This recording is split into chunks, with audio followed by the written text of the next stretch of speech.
Do you know what time it is? It's supernatural story time. And if you're easily scared, and even if you're not, there's only one thing left to do. Just turn off the lights, because these are stories that you listen to only in the dark. Something outside my tent. I was about 11, my sister was 13. We slept in the living room of a little caravan we used to stay in near Stranharar. There wasn't a lot to do. The campsite didn't have any amenities. I'd pass the time playing with my sister, talking, walks, or playing the SNES. This was 98, so Castlevania and Donkey Kong Country weren't nostalgic yet. They were just lame. I couldn't wait to get home and back to the PC so I could get my theme hospital on. But mostly I'd read. I had a collection of books about ghosts, UFOs, cryptids, and such. I'd pick them up at library sales or in a charity shop. My favorites were the unexplained true stories like the Dover Demon or the Gulf Breeze incident. There was a quarry on the other side of the site. Sometimes at night I'd pretend the two red lights were the eyes of the Mothman, who'd swoop down to terrorize my family. What I'm getting at here is I was a kid, and I had an active imagination, but I never believed anything spooky would actually happen to me. If something out of the ordinary happens, it's just your mind playing tricks on you, right? I woke up one morning around 6:20. It was gray outside, the sun had just come up, but fog and cloudy skies ensured it wasn't too bright. I felt uneasy because I'd usually sleep till 9 at least. It was silent. My sister wasn't even snoring as she normally did. And then I heard it. Thump-thump. Thump-thump.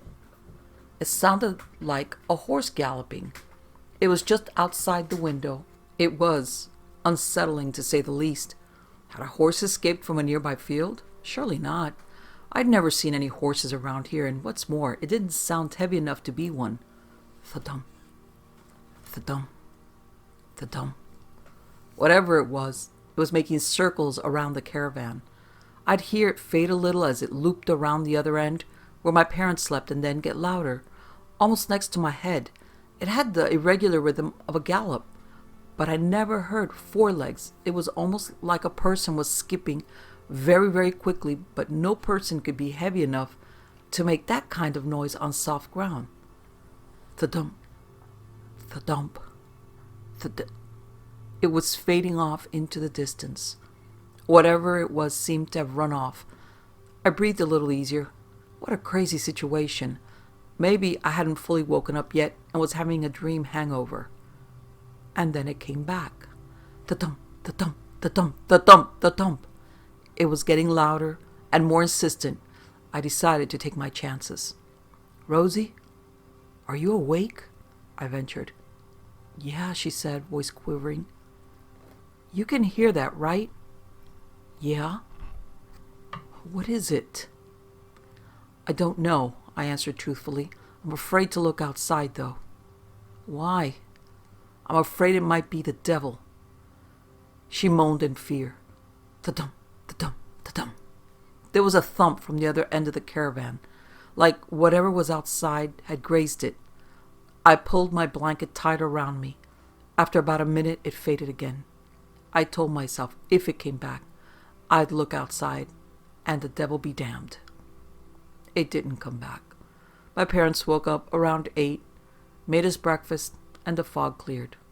We'd asked them if they'd heard anything strange earlier. They hadn't. There was no scrapes on the caravan that would suggest something heavy bumping against it. Apart from my sister, there was no evidence that anything had ever happened, except for one rough footprint outside the front door in the shape of a hoof. To this day I regret not looking outside to see what it was. But when I wake up in the middle of the night and everything seems so strange, I understand why I didn't. Outside the cabin. When I was a kid, I would scare easy. I hated ghost stories and frequently would accidentally scare myself by making weird faces at the mirror. It was so bad that whenever I would be standing with my mom in the checkout lane at the grocery store, looking at the tabloid magazines, even the slightest mention about cryptids or aliens would send me into a mini panic attack. My family has owned a small cabin on a lake in northern Minnesota since before my siblings and I were born. This cabin is pretty much as rustic as it gets, constructed out of old logs with an old fireplace, an outhouse, and a tilted foundation. With the cabin being about 95 years old, we're pretty lucky to have running water and a working toilet now. Every summer, my parents would load us all up in the car and trek for a good 5 hours to get up there for a week or so, and then return back to the cities almost every other week if my dad was on call for his job. Before the trip, we'd round up little games and coloring books to keep us occupied. Depending on whether our mom would be joining us for the trip up, my dad would allow us to pick up something that would otherwise not have been approved upon by our very religious mother, such as Mad Magazine, ridiculous tabloids, and best of all, Big League Chew. Yes, we weren't allowed to get Big League Chew because it resembled chewing tobacco. On such an occasion as this, my younger brother picked up a National Enquirer that had, as it happened, the Bat Boy, blown up to maximum size on the front cover. I had to reassure my 11-year-old mind that I was much too old to be freaked out by a fake newspaper. The trip went, as usual, boring and long, until we finally arrived at our cabin shortly after sunset. We parked, brought our things into the cabin, and lit a fire in the old dusty hearth, which was customary of the first night up there. We played a few card games, and after a while went to bed. The cabin was situated in the woods betwixt two super mansion cabins that were relatively close by. But when the sun set and you looked out into the pitch blackness of the night, you couldn't feel more alone and isolated. Around 2 o'clock in the morning, I woke up and had to use the bathroom. I was a kid who dreaded windows and mirrors at night. If I was in a room with a mirror or a window, I would panic and tell myself not to think about Bloody Mary or a serial killer watching me from outside. My trip to the bathroom was also made up all the more creepy by the fact that I'd been poring over the Bat Boy issue that we had picked up earlier. As I got out of the bed, I squinted my eyes and thought about The Little Mermaid or something to distract me as I padded into the bathroom and locked the door. The bathroom was relatively as run down as the rest of the cabin, with a small window that faced the backside of the cabin. In front of the window was the trunk of a large tree. We usually kept Christmas lights around that window to act as a form of nightlight. I finished up in there, and as I tried to keep my eyes forward, my tired gaze locked onto that window. In the cheery Christmas light-framed window, the blackness was broken by what I could only describe as a pair of thin, pale, and very long fingers pressed against the glass, tapping at the surface. I didn't take my eyes away from whatever was at the window. I was terrified, but also confused and unable to register what I was seeing. It was a good 10 seconds before the hands moved from their splayed position against the window. When they moved, I panicked and wrenched the bathroom door open, my heart pounding in my chest. I quickly jumped into my bed and curled into a ball under my sleeping blanket, shaking, having literally no idea what I had seen at the window. I had fallen asleep, and about 2 hours later, I awoke to the gray dawn creeping in the windows, unable to think about anything other than what I had seen. To this day, I honestly have no idea what was at the window. When I returned to our cabin, which has remained completely unchanged since then, I look at the window and wonder. Blacker than black. Ever since I can remember, I've always seen things, heard things. I'm not saying that I'm a medium by any means, especially if it means that you see things all the time. I've never had anything too terribly bad happen, but there have been happenings. There is a color that is darker than black. Black is the absence of color, of light, but there is a color that is more horrifying than I can describe. It's almost like a void, a black hole that sucks in all light around it and makes it god-awful black. I'd never seen such like it before I saw the thing in the hallway. Before I tell anything further, I guess I should tell you the layout of my home, where I still live. My room is in the middle of a hallway, and across the hallway is a wall. At the end of the hallway, there's my dad's room, and on the same side of the hallway as my room is the bathroom. I don't have a window in my room, and it's pretty small, and I have no door, just a curtain for some privacy, and I have to keep it open to get any AC. No complaints, really. But the reason I tell you this is so that you know my room, when the lights are out, is completely dark. There is no light whatsoever. It's creepy, and it's the reason why I always slept with the TV or the lamp by my bed on, just for some source of light. Some nights, however, I just kept the hallway light on, instead of my lamp or TV. Now, back to the story. The first time I noticed it was when I was 13, and walking to the bathroom late one night. I've always had an irrational fear of what was out in the dark. Something, I just knew it was going to pop out and kill me. The hallway light was off, but there was a faint glow coming from my room. I looked down at the end of the hallway towards my dad's room and saw it. It looked small, not even 2 feet tall, and it had a slight frame, but it was constantly moving, shifting. It was hard to tell because it was so dark. I walked quickly forward, not taking my eyes off of it, reached for the light switch and turned it on, and it disappeared, just with a flick of a switch. Needless to say, I was freaked out. I didn't bother telling my parents. My mom was never one to believe in the supernatural, and the only thing my dad believed in was cryptids. Really, it's absurd how much he watches stuff on Bigfoot. Besides, they would have thought that I was making it up, or chalk it up to my overactive imagination. The next time I saw it was when I decided to sleep in the living room one night. It was closer to my mom, and the kitchen light was always on. I was laying in the far corner of the living room, farthest away from the kitchen and closest to my mom's room. Traces of light skimmed across the floor, and I thought that was enough. I guess I thought wrong. I had finally started to drift off to sleep when something caught my eye. At the end of my couch, in the corner of the room, there it stood. It looked slightly bigger now, more bulky. It was so dark. I could feel its eyes. Did it even have eyes? I couldn't tell. Staring at me, watching me. Then it moved just an inch closer. It was a fluid motion, easy and almost natural. Almost. Then it started to stick out its... I guess it was a hand. Hard to tell when its body's always shifting and moving. I got goosebumps all over my body and freaked the hell out. I didn't want to wake up my mom, so I moved my blanket and pillow to the other side of the room, always watching it, just while it was watching me. I put myself on the opposite couch in direct light, and it stayed in the corner. I told myself that I shouldn't lose sleep. Maybe it was just my imagination. I rolled over, facing away from the thing, and fell asleep. The next few weeks were slightly uneventful. I would see it out of the corner of my eye, but not very often. It was always there, and I could feel it watching me from the hallway while I slept in my room. Then came the finale.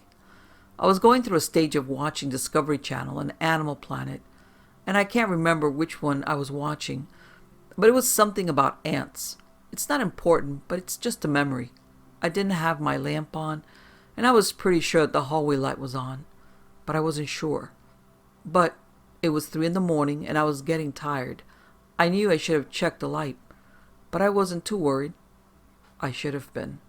I turned off the TV to find out that I was in complete darkness. My eyes couldn't even adjust. It was so dark. There was no light in my room. Not even light from the kitchen helped me out.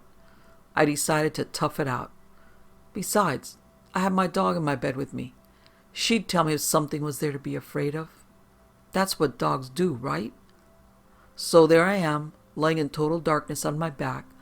I didn't want to look out into the hallway, but I did. And as soon as I did, I saw it flash by. It was so quick, so fluid, so dark. I stiffened up. I really shouldn't have seen it. It should have blended in, should have been undiscovered, but it wasn't. It didn't even make sense, and my mind still can't comprehend why it was so dark. I kept a lookout on the hallway. I wanted to reach for my remote, but I didn't want it to grab me. Then, after what seemed like an hour, it made a dash to the corner of my room. I've said that my room is small, and it's not an understatement. I have a full-size bed, and there's about 2 feet between the end of the bed and the wall. That is where that thing was. I looked toward it and was frozen. In the darkest part of my room, there it was, and it seemed to grow. It had gone from 2 feet tall, and before me now was something that was 6 feet. A 6-foot creature, that's what it was now. It watched me still, and I watched it. I wanted to scream, but my muscles were so tight, my vocal cords failed to work. I stayed stiff, and then it moved. It moved onto my bed. It was a massive weight, because when I looked down, there was a dip where its weight looked to be. I looked back up at it, where its face should have been, and it was inching closer and closer, and finally stopped, a foot away from my face. Even this close, it had no features, but it made me cold just to be next to it, and whatever it wanted, I was sure it wasn't anything good.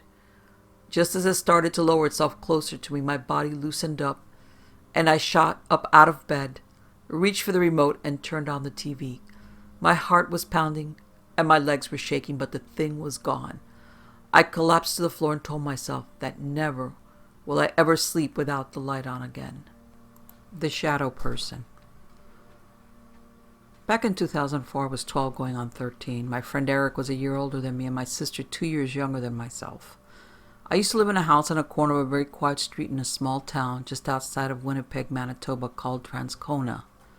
In the turn of the century, it was really just a plot of land for workers and their families. It was farming land. It was basically just a settlement for railway workers that slowly boomed over the decades. It was considered a part of Winnipeg as the early 1970s, I think, but for all intents and purposes, it was its own little world, and is still very much separated from the rest of the city. If you know of the place or have lived there, you know about the many crazy, ridiculous, stupid stories that are told. For example, the Tiki Man. He was supposed to be a homeless man who lived at the turn of the century in Transcona in the forest by one of the railroads, known for stealing women's underwears from their clothesline and getting a laugh by scaring children. He had been spotted by my mom's friends when she was younger, and oddly enough had been spotted by my friend's son and has described him to a T just outside the playground by Harold Hatcher Elementary School. There have been leprechaun sightings. Yes, I know how silly that sounds, but people swear by it. Sightings of apparitions and demonic figures, UFOs, etc. I never really believed in those stories per se, but I did and still do believe in the spirit world. ETs, cryptids, etc. I come from a long line of card readers on my mother's side, not tarot, just playing cards. So I grew up with a very open mind with spirituality and universalism. But nothing could have prepared me for what I saw when I was 12. In late July 2004, it was a very hot summer, which is common. Winnipeg has brutally cold winters and extensive dry summers. My friend Eric and I were inseparable for almost 6 years. He was like a brother I never had, so it wasn't uncommon for my mom to wake up in the morning and find him passed out on the couch in the living room or passed out on my bed with me. Our parents trusted us and knew it was innocent. So one night Eric slept over and we decided to have one of our all-nighters, which consisted of scary movies, junk food, and night exploring outside. My sister happened to be awake and we snuck out and wanted to be with us when we stayed up to watch the sunrise from my garage roof. There were 3 of us and we decided to take a trek down to the park, which was less than a 2-minute walk from my house. On our way back, heading to the driveway, where our back door was located behind our fence door, we were walking down the boulevard and talking when something told me to turn around. And when I did, I wish I hadn't. What I saw, I don't even know how to explain, but I will try. Across the street, adjacent to where we were, was a brown fence along the other side. I saw what I can only describe as a 4 or 5 foot humanoid smoke figure walking along the side of the fence. As I opened my mouth to alert my sister and friend, Eric spoke for me. "What the fuck? Do you see that?" he shrieked, and my mouth was hollow for words. Then my sister started crying. Holy shit, I thought. They are seeing it too. Then all of a sudden the figure started running across the street in a beeline toward us. We panicked and completely forgot we were mere seconds from the back door and ran down the boulevard towards the front of our house. My sister ran in front, me second, and Eric was last. And as I heard the door close behind him, I heard him yell out, "It ran across the lawn! It ran across the lawn!" I didn't dare look and took his word for it. The scary part was that my porch light was on, and that means if he could see it in the light with the way it looked, it means it had corporeal form, something of actual physical properties. We didn't sleep one wink, and we did watch the sunrise. We figured we were safe in the meantime, with it being morning now. But after that, we all decided to try and get some sleep. And as I lay myself on my bed to sleep, my sister in her room and Eric in the living room, we could hear the wind chimes outside my open kitchen window chiming away. And that's when the whistling started. What not to do when visiting Alaska. I want to share with all of you the account of my 4-day visit to Port Graham, Alaska. Believe it if you want to. Port Graham is a very small town with less than 50 people in it. We were using it as our main hub to boat out to bigger villages like Shadowy. Both Port Graham and the much bigger Shadowy are mainly inhabited by native Alaskans. Before I go on with my account, let me tell you a little bit about my background. I don't really believe in ghosts or poltergeists or anything like that. That being said, I'm not above admitting when I see something I can't explain. I grew up in Missouri. My father and I both have seen a thing in the Ozark Hills that I can only describe as the Ozark Howler. Whether or not this was some sort of black hound or just an odd beast long forgotten, I'll never know because I'm never looking for it again. I've spent time overseas working in rural villages, mostly Southeast Asia and South and Central America, where I've heard hundreds of legends and supposed accounts for cryptid sightings. I am for the most part an interested skeptic unless I see tracks or a body. I've also spent thousands of miles on foot hiking through the U.S., and I run into pretty much every wild animal the U.S. has to offer. Now, back to Alaska. It was in December and a cold snap had hit. It was about 20 degrees Fahrenheit, and we were heading out to Port Graham by bush plane to deliver supplies and then hop on a boat to Shadowy for a day. Upon arriving, our host, an Alaskan native, warned us of 3 things in a very matter-of-fact way. This is our normal day-to-day tone. 1. Don't go to the city dump at night or by yourself in the daytime because the ghosts have been seen there. 2. If you see any little people, don't follow them into the woods. 3. There have been signs of Bigfoot at night, so stay inside. I admit, I was incredulous about the first 2. As I said, I don't believe in ghosts, and to me the little people were just a legend. But when he mentioned Bigfoot, the hair on my neck stood on end and I inadvertently began scanning the tree line. A few years before, during a hiking trip in Montana, I heard sounds coming from the mountainside across the valley from where my group was camping that in all my time in wild I have never heard. Sort of a soft hooting, not unlike a bird, but still very deep. Our first 3 days go by fine. I had walked through the village alone multiple times, and at night with one of the guys that had come out with me. We had gone past the junkyard several times, with no ghosts to be seen, and the little people never showed up to call us into the forest. The evening of the 3rd day, we were meeting up in a church building to settle our papers and call the bush pilot service for pickup the next morning. I left the building to head back to our rooms and pick up some paperwork. It was still dusk, so there was some sun out, so I didn't ask anyone to come with me. I got back to our cabin just fine, where I sat and talked with another teammate for a while, and then grabbed the paperwork and headed back towards the church building. Port Graham sits below a mountain, which is to the town's southwest. This means, especially during an Alaskan winter, that the sun sets behind this mountain very quickly. I did not consider or even think to worry about the fact that it was night, and the moon had not come up yet to give me more light. Still, I set off across the hard-packed snow to the church building. Looking back, I was young, about 19. The buildings were only about 200 yards apart, and they both had bright lights and motion lights outside.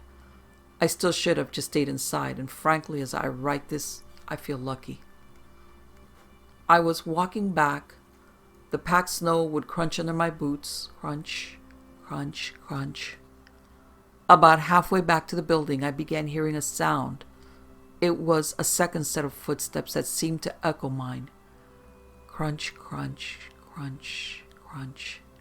I stopped and turned around, expecting to see my buddy, who I had been speaking with, trying to catch up to me. As I stopped, so did the other footsteps, and when I turned, no one was behind me. I chalked it up to an echo and then continued my walk. About 10 steps in, the echo started again. Crunch, crunch. Crunch, crunch. Crunch, crunch. Crunch, crunch. It was about that time I realized the sound was coming from my left and in front of me, just inside the tree line. At this point, our host warning hit me. I might be getting followed by a Bigfoot. I'm 50 yards from the church building now, long before I hit the motion sensor that turns on the security spotlights, but one comes on anyways. The echo crunch stops, and the crunch of my shoes on the snow continues. I noticed two things as I approached the church. One, when the light came on, whatever was in the woods stopped, like it thought it had been caught or something. Two, the security lights in the building came on at separate times. The one pointing at the road that I was walking on came on as I approached, and at about 20 yards away. The one facing the woods came on as I was about 40 yards away, meaning that something in the woods had set it off. There was no wind that night. When I entered the building, I didn't mention anything to anyone. I would be leaving with a group, so I felt everything would be okay on our walk back. After about 10 minutes of conversation, we heard an ATV coming down the road from the direction I had just walked. We were expecting a couple of our host children. They were bringing the ATV so that their father would not have to walk back. As I sat and listened to the approaching ATV, I heard that same hoot I had heard in Montana. The girls on the ATV screamed, and then we heard them gun it. They arrived shortly after and explained that while they were driving up the road, a Bigfoot had stepped out of the trees as they were driving by. They said it chased them, and that only once they reached the light near the church did it turn back into the woods. I really did not want to believe them, but they were visibly shaken. One was crying and the other was standing quietly in shock. That night when we left, the moon had finally come out. There were about 10 of us total. We walked the ATV and the natives to their house, and then the remaining 7 of us walked, talking, and singing very loudly back to our cabin for our last night in Port Graham. Needless to say, I didn't sleep. I spent the whole night looking toward the church building as the security lights came on and off, as if the Bigfoot was circling it. The next day, once the bush plane had taken off and made a wide loop to face north to Homer, Alaska, we flew back over Port Graham. I knew looking down at it, I would never forget that village, or the night I walked with Bigfoot. From the Shadowy Woods. A few days ago, I stumbled upon intriguing information on the internet. It's about cryptids. I was fascinated, but my family thought me strange. They don't believe in Bigfoot, Chupacabra, or the Bray Road Beast. Yet that didn't stop me. Eyes and minds wide open, I continued immersing myself in the subject of cryptids. I researched stories, books, sightings, and videos of anything cryptid related. I found myself with a new habit of asking anyone and everyone within ear's reach about their most unexplained or terrifying encounter. And that's when chance hit close to home. My little brother Noah, after much persuading, finally felt comfortable enough to share his encounter with me. He was nervous. I could feel the anxiety coming from him. It was so palpable and real. He began his story. Several months ago, he had seen something. Late one day, mid-fall, he was helping our dad detail a car before he painted it. Our dad had been renting a garage outside of town to do his auto body work. It was next to a thick, ominous forest. I remember displaced myself, having been there a few times. Noah was told to wait outside of the shop as my dad began painting the car. He sat outside in the chilling night air next to Dad's truck. That's when he heard the rustling. It was distinct. Something he knew couldn't have been the wind.